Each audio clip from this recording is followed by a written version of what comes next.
오늘 우리에게 주시는 하나님의 말씀은 신약성경 요한복음 13장 12절에서 17절까지의 말씀입니다.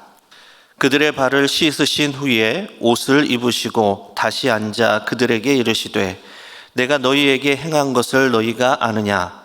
너희가 나를 선생이라 또는 주라 하니 너희 말이 옳도다. 내가 그러하다.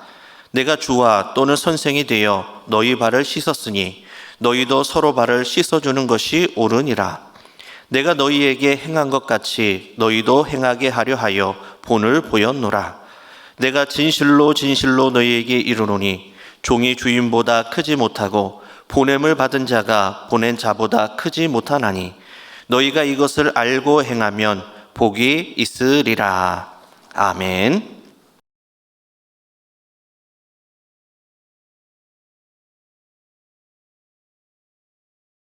유월절 전날이었습니다. 예수님은 제자들과 함께 마지막 식사를 하십니다. 그 자리에서 한 가지 새로운 교훈을 베푸십니다.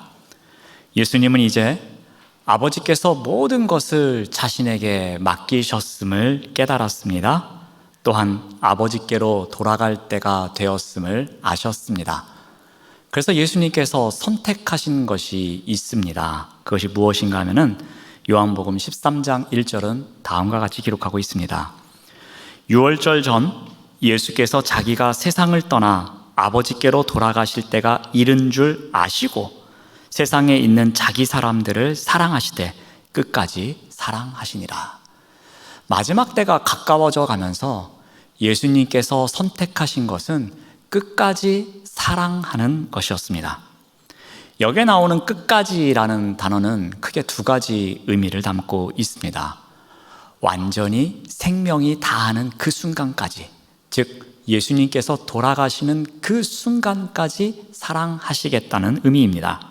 또 하나는 아낌없이 다 베푸시겠다는 의미이기도 합니다. 예수님의 사랑은 하다 많은 사랑이 아니었습니다. 적당히 하다가 귀찮고, 적당히 하다가 손해보는 것 같고, 적당히 하다가 이러다간 큰일 나겠다 해서 포기하는 사랑이 아니었습니다. 예수님의 사랑은 철저했습니다.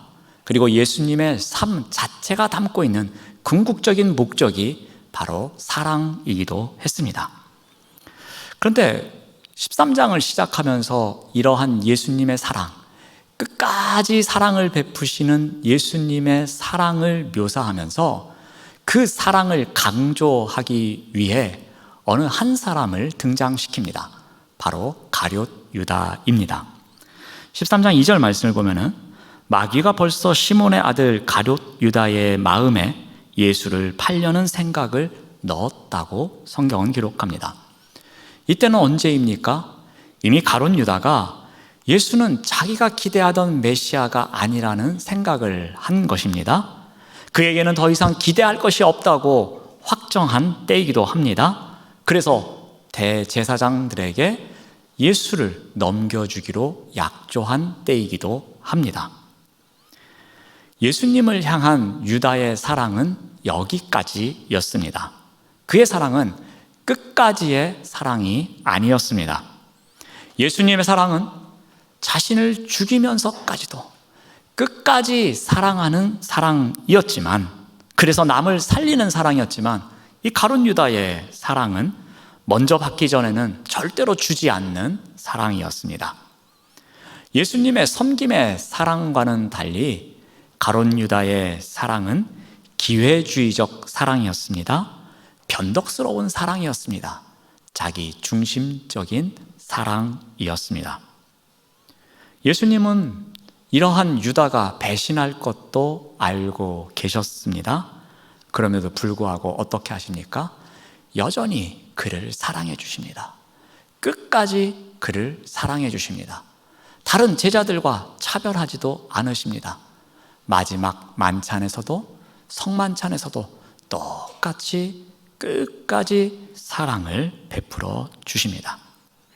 비록 이기심으로 똘똘 뭉쳐 있었던 유다였지만 자신의 이익을 위해서라면 선생님도 팔아치우는 유다였지만 예수님은 끝까지 그 유다를 사랑하십니다. 바로 그 사랑의 장소에서 예수님께서는 제자들을 향하여 하나의 가르침을 베푸십니다. 예수님은 이제 끝까지 사랑하는 본을 보여주십니다. 저녁 식사가 한창 진행 중이었습니다. 예수님께서는 일어나셔서 겉옷을 벗으십니다. 수건을 가져다가 허리에 두르십니다. 그리고 대야에 물을 떠오셔서 제자들의 발을 씻겨 주십니다. 그리고 수건으로 아마도 정성껏 그 물기를 닦아 주셨을 것입니다. 이렇게 발을 씻는 과정을 마치고 난 이후에 예수님은 직접 이 세족의 의미가 어떠한지를 설명해 주십니다. 제자들에게 말씀하십니다. 너희들이 이 의미를 알고 있느냐라고 묻습니다. 예수님은 이렇게 말씀하십니다. 오늘 본문 13절 말씀을 봅니다. 너희가 나를 선생이라 또는 주라 하니 너희 말이 옳도다. 내가 그러하다. 세족의 의미를 설명하시는데 먼저 예수님과 제자들 사이의 관계를 다시 한번 정립하십니다. 예수님은 자신과 제자들의 관계를 선생과 주라고 말씀하십니다. 근데 이 호칭은 예수님께서 나를 이렇게 불러라고 가르쳐 주신 호칭이 아니었습니다.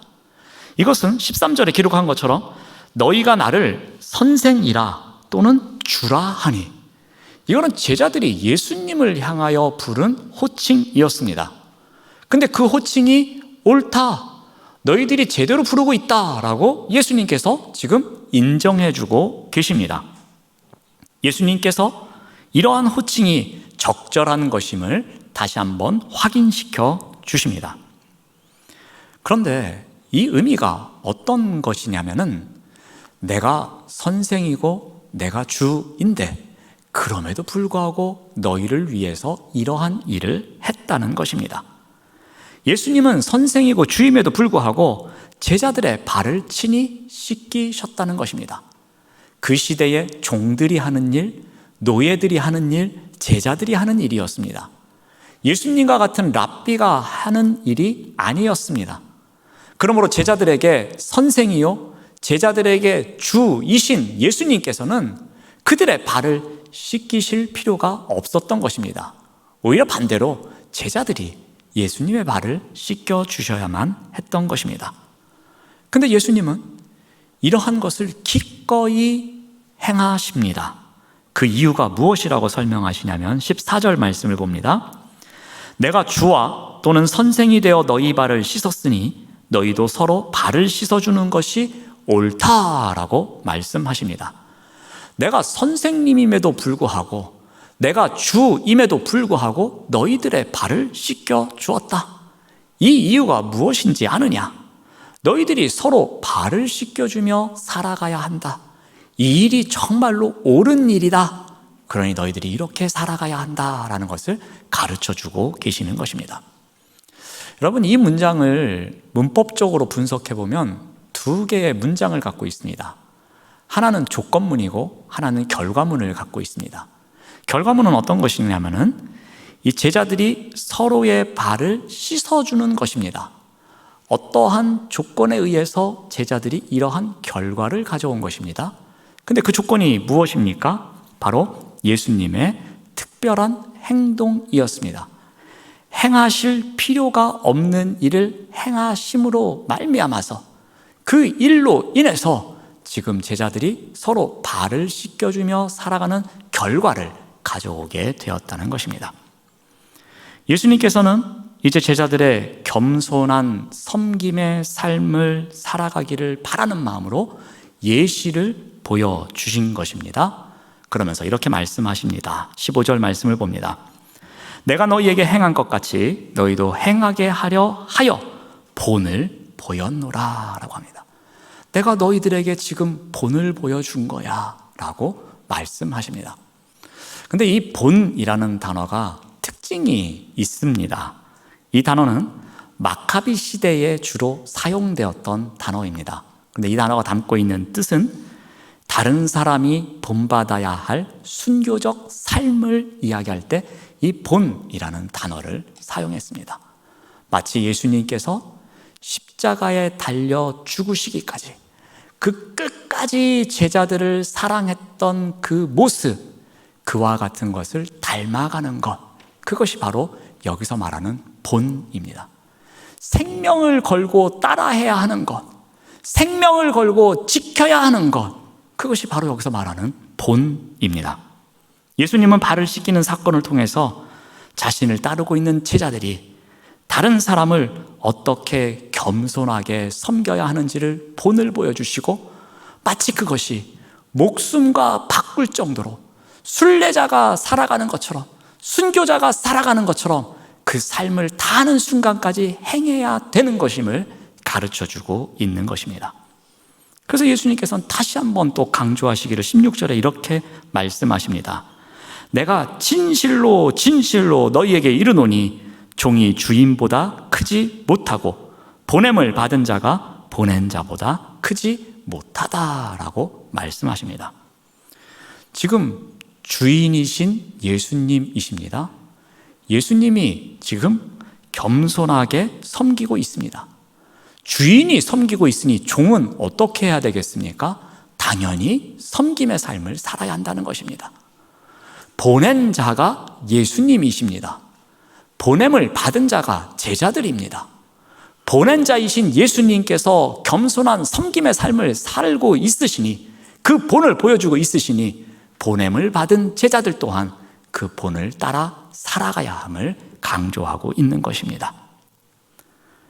그런데 예수님께서는 마지막에 결론에서 아주 희망적인 말씀을 한마디 해 주십니다.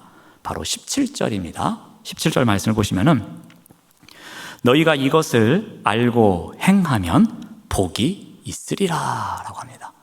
우리 복에만 동그라미를 치고 싶은 마음이 들 겁니다. 근데 방점이 복에 있는 것이 아닙니다. 그 앞에 있는 두 가지 조건에 놓여 있습니다. 첫 번째 조건이 무엇입니까? 만약 너희가 이것을 안다면 복이 있을지라 라고 말씀하시는 겁니다. 이것을 안다는 것은 무엇입니까? 예수님께서 가르쳐 주신 것, 예수님의 말씀, 예수님께서 전하신 복음, 그 말씀을 아느냐 모르느냐가 복이 있는 자냐 그렇지 않느냐를 말씀하고 계신 것입니다. 그 말씀을 알고자 애쓰는 삶을 살아가기를 제자들에게 간절히 부탁하고 계신 것입니다. 여러분, 드라마나 예능 프로그램을 보면은 간접 광고가 있습니다. 그걸 뭐라 그러죠? PPL이라고 합니다. PPL은 대부분 어색하게 등장합니다. 오늘 설교에서 PPL이 뭔지 보여드리도록 하겠습니다. 자, 이게 무엇이냐면은 오늘 여러분들이 들어오실 때 주보를 받으셨는데 그 주보에 이렇게 작년 신앙교육이라는 전단지가 들어가 있습니다. 이게 바로 PPL입니다. 그리고 지난주에 사부 예배를 드리신 분은 전도 폭발 훈련 또 이렇게 신청 기간이라고 광고를 했습니다. 제가 왜 PPL을 하는가 하면은 이 알미 중요하기 때문입니다. 작년 신앙교육이든 전도 폭발이든 우리가 훈련받을 수 있는 기회가 있을 때에 열심히 훈련 받으시기를 바랍니다. 훈련을 받는 그 시간 자체가 알매 과정을 살아내는 것입니다. 물론 그 시간은 불편합니다. 물론 그 시간에 시키는 일이 있어서 하고 싶은 마음이 안 들 수도 있습니다. 그리고 이것저것 하다 보면 귀찮아져서 괜히 했다 하면서 후회가 들 수도 있습니다. 하지만 훈련을 통해서 하나님을 알아갈 수 있으며 그 시간이 우리에게 필요하다고 하시며 그 시간 자체가 우리에게 복이라고 말씀해 주십니다. 여기까지가 PPL이었습니다. 그러므로 훈련을 받을 기회가 있을 때 우리가 부지런히 훈련받는 가운데 주님의 말씀을 알아가는 것 매우 중요하고 그것이 복임을 꼭 기억하시길 바랍니다. 두 번째 조건입니다. 만약 너희가 바로 이것을 행하면입니다. 말씀을 아는 데만 끝나는 것이 아니라 그 말씀을 행하는 자리까지 나아가야 복이 있다고 말씀하십니다. 예수님께서 발을 씻기신 것처럼 발 씻겨주는 삶을 살 때에 복을 주신다고 말씀하십니다. 자, 그렇다면 예수님처럼 겸손한 섬김의 삶을 살아가기 위해서 우리에게 필요한 것이 무엇이 있겠습니까? 가장 우선되어야 하고 가장 필요한 것은 우리 마음의 겉옷을 벗는 것입니다. 다른 표현으로 말씀드리면 마음의 문을 활짝 여는 것입니다. 마음을 열지 못하면 아무리 알미 풍부하더라도, 아무리 아는 것이 많더라도 그 알을 삶의 자리에서 실천해 낼 수가 없습니다. 그 마음의 문을 열지 못하면 체면도 생각하고 나에게 돌아오는 이익도 생각하고 내가 받았던 상처도 생각하고 내가 미워하는 사람도 생각하고 이것저것 생각하다 보면, 그래서 마음의 문이 열리지 못하면 아무리 그 말씀이 마음에 심겨져도 그 말씀대로 살아내려고 노력하지를 않는다는 것입니다. 그러므로 우리가 우리의 마음을 꽁꽁 덮고 있는 그 겉옷을 벗는 데서부터 우리가 말씀을 살아내고자 하는 노력이 시작된다는 것입니다. 여러분, 말씀을 살아낸다는 것은 이것이 어려운 일이냐 쉬운 일이냐의 문제가 아닙니다. 이것이 내 마음에 드는 일이냐 마음에 들지 않느냐 그 문제도 아닙니다. 이것이 나에게 이익이 되는 일이냐 이익이 되지 않는 일이냐 그 문제도 아닙니다. 말씀대로 살아내는 것은 예수님께서 14절에 말씀하셨던 것처럼 너희들이 이렇게 서로가 발을 씻겨주며 살아가는 것은 옳은 일이야 라고 말씀하셨기에, 이 일은 꼭 해야 되는 일이야 라고 말씀하셨기에 그것이 우선이 돼야 되고 당연히 해야 되는 일입니다. 마땅한 일이라고 예수님께서 가르쳐 주셨습니다. 그러므로 우리가 당연히 말씀을 실천하며 살아가야 한다는 것입니다. 그것이 우선이 되어야 할 것입니다. 그러기 위해서 우리의 마음을 덮고 있는 겉옷을 벗으시기 바랍니다. 그리고 허리에 사랑의 띠를 둘러매시길 바랍니다. 그리고 겸손한 섬김의 자리에서 내가 말씀을 실천한 일이 무엇이 있을까를 고민하며 하나씩 하나씩 실천해가는 삶을 살아야 할 것입니다. 그래서 우리가 예배 중에 고백했던 예수가 보이네 라는 찬양처럼 우리의 삶 가운데서 예수님의 모습이 보이고 우리의 모습 가운데서 예수님의 삶의 흔적이 보이는 삶을 살아내야 할 것입니다. 자, 그런데 문제가 있습니다. 이렇게 예수님의 가르침을 받았음에도 불구하고 제자들은 어떻게 살았는지 아십니까? 공간복음에 의하면 제자들은 예루살렘에 오는 동안에도 누가 크냐 하면서 다툼만 하고 있었습니다. 우리 마가복음 9장 34절 말씀을 봅니다. 그들이 잠잠하니 이는 길에서 서로 누가 크냐 하고 쟁론하였음이라. 여러분, 이 길이 어떤 길인지 아십니까? 예수님께서 십자가의 길을 가시기 위해서, 그 대속물의 완성을 이루시기 위해서 예루살렘으로 올라가시는 길이었습니다. 그 길에서 3번이나 내가 앞으로 순환을 당할 것이다 그렇게 예고하셨던 길이었습니다. 그런데 제자들은 그 예고에는 전혀 관심이 없었습니다. 예루살렘으로 향하는 그 길에는 우리 왕께서 등극하시는 길이시다, 우리가 이 길로 가면은 어떠한 자리를 차지할 수 있을까, 누가 더 클까 하면서 쟁론하고 있었다는 것입니다. 그런데 이뿐만이 아니었습니다. 예수님과 함께 마지막 유월절 식사를 하는 그 장소에서도 제자들은 다툼만 하고 있었습니다. 누가복음 22장 24절 말씀을 봅니다. 또 그들 사이에 그중 누가 크냐 하는 다툼이 난지라. 예수께서 왕이 되시면 누가 오른편에 앉을 거야, 누가 왼편에 앉을 거야, 누가 더 높은 자리에 앉을 거야만 대해서 다툼하고 있었습니다.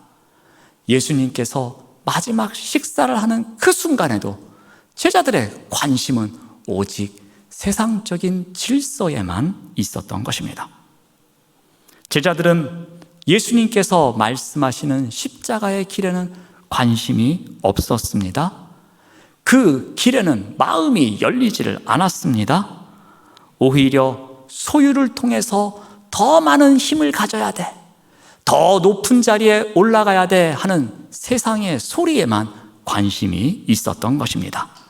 그래서 그들은 서로 누가 크냐 여기에 대한 논쟁과 다툼만 일삼고 있었던 것입니다. 그래서 예수님께서는 이러한 제자들을 향하여 그들과 식사하는 자리에서 가르침을 베푸십니다. 예수님은 겸손한 섬김의 본을 보여주십니다. 제자들을 향해서 세상의 질서를 따라가는 것이 아니라 너희들이 따라가야 할 제자도가 있음을 가르쳐주고 있습니다. 오히려 섬기는 것이 높아지는 것임을, 하나님 나라의 원리가 무엇인지를 다시 한번 천명하고 있는 것입니다. 이 달라스 윌라드라는 유명하신 분이 있습니다. 이분이 어느 책에서 이러한 말씀을 합니다. 예수님의 십자가의 피만 좋아하고 자기는 십자가를 지지 않으려고 하는 그리스도인이 있다고 합니다. 이러한 그리스도인을 들어서 뱀파이어 그리스도인이라고 명명하면서 비판하는 글이 있습니다. 뱀파이어 그리스도인으로 살아간다는 것, 그것은 그 십자가의 길은 예수님만 가시는 거고 나는 그대로 살지 않겠습니다 라는 그리스도인을 빗대어 하는 말입니다. 예수님께서 겸손한 섬김으로 끝까지 사랑하며 살아내셨던 그 길을 예수님만 피 흘리십시오. 저는 그 피는 좋아하지만 저는 그 길을 가지 않겠습니다 하는 삶을 살아가는 그리스도인을 이야기하는 것입니다.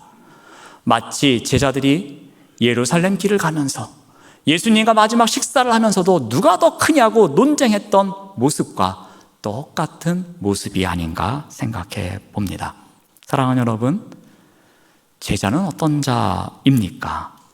제자는 이 세상의 질서를 따르기보다는 그리스도께서 걸어가신 겸손한 섬김의 길을 따라가는 자들입니다. 그리고 그러한 삶이 복이라고 믿는 자들입니다. 예수님의 말씀을 알고자 하고 그 말씀대로 살아내고자 애쓰는 삶 자체가 복임을 믿고서 그렇게 살아내고자 눈물 흘리며 살아가는 자들, 그 자들이 바로 제자들이라고 말씀해 주십니다. 바로 그러한 제자들이 겸손한 섬김의 삶을 살아갈 수 있다고 합니다. 바로 그러한 제자들이 겸손한 섬김의 삶을 살아내면서 끝까지 사랑하는 가운데 나와 이웃과 공동체를 온전히 세워나갈 수 있다고 합니다. 여러분, 그러한 자리에서 제자된 삶을 살아가는 가운데에 겸손한 섬김으로 나와 이웃과 공동체를 세워가시는 우리 모두가 되시길 바랍니다. 기도하겠습니다. 하나님 감사합니다. 예수님께서 보여주신 본을 신실하게 따라가는 그리스도인이 되게 하여 주시옵소서. 말씀을 온전히 알고 실천하며 하나님 나라의 새 질서에 동참하는 삶을 살아가도록 인도하여 주시옵소서. 예수님의 이름으로 기도드립니다. 아멘.